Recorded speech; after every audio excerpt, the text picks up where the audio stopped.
Hi, my name is Fulton Abraham Sanchez. I'm the CPA of the firm FATCA Consultants. And today we're going to speak about tax planning for U.S. expats.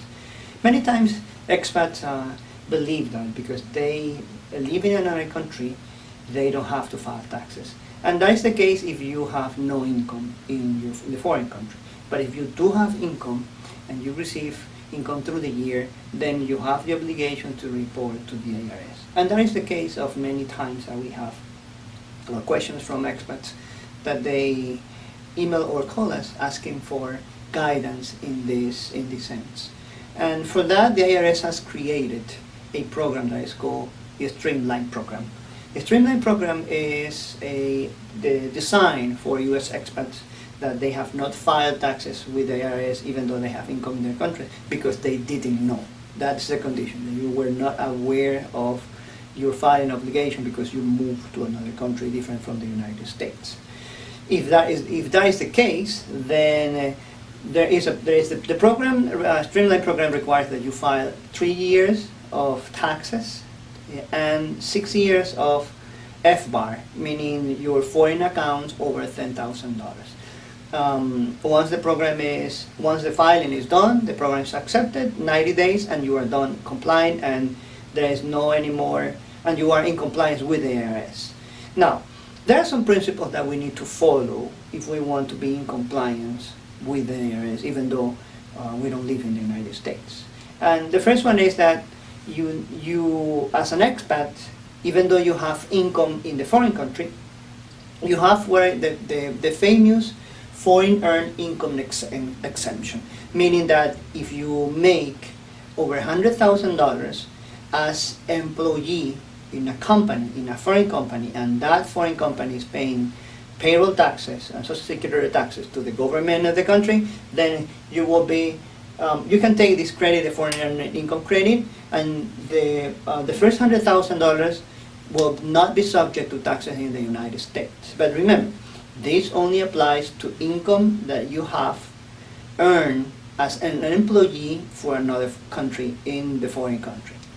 Now, if you have income as a consultant, you are making this as a self-employed, even though you are working in another country different from the United States, you are supposed to report that to the U.S. government under the principle of worldwide income. The worldwide income principle means that you have any income that you receive or you earn outside of the United States is reported and commingling with the income that if you have income in the USA, and reported to the IRS, and you pay taxes on that.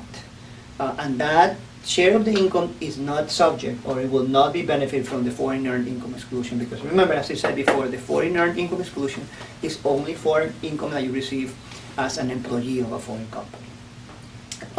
There's also what is called the present test, and this is many times expats ask, what is the minimum number of days that I have to be in the USA and still be able to receive the foreign earned income exclusion? And the answer to that is very simple.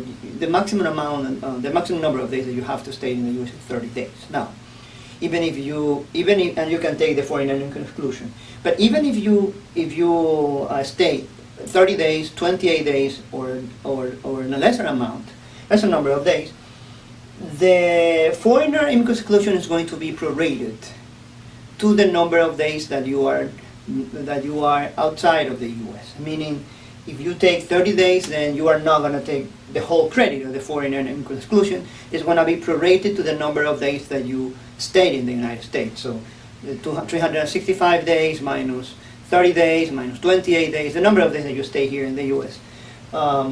Is going to be taken into account when you take the foreign earned income exclusion credit. That is at the present test. Now, there is also the other option when you actually live in another country and you have links to the country in the terms of you are paying taxes in the country, you have residency in the country, or you have meaningful presence of business activity in the country. In that sense, the present tense is also very useful, because in that case, even though you stay for over 30 days in the United States, and you have this requisite of you paying taxes there and your residence is there, it means that you will be considered a U.S. expat and will be able to take the foreign earned income credit. But remember, minus the number of days that you stayed in the United States. Many times also expats ask about the Obama insurance requirement, and in your case, as expats are not living in the United States, they are exempt from the Obama health insurance requirement, and they will not be penalized even though they don't have insurance here. But you have to mark that. You have to mark that as an option, meaning that you are an expat. You have to report that when you are doing your tax return. In terms of reporting, the main thing in reporting is, remember, your tax return. That is, if you have any kind of income in a foreign country, you have to report this to the U.S. government, to the IRS. In addition to that, there are two more requirements. The first one is the FBAR. That's the famous reporting of foreign bank accounts. So if you have in a foreign bank account over $10,000 at any time of the year, you are obligated to report this to the U.S. Treasury. Not to the IRS. This is a separate report from the tax return. The late tax reform created an additional layer of reporting. It's, to be more precise, an additional tax payment. What is it? The famous GILTI. This is a tax imposed over all the owners of companies, foreign companies, owning over 10% of the stock of the company. So if you own 10% on a foreign company, you are obligated to report that within your tax return. It's a separate report, an additional layer of reporting, and you have to pay taxes on the profits that are assigned to you according to your percentage of ownership. Before, even though you have 10% or more of a foreign company, you were not obligated to pay taxes. But things change now. Under the GILTI report tax, you are obligated to report your belongings, your owning of 10% of the stock or more, and in addition, you also need to report the profits of the company and pay taxes on that.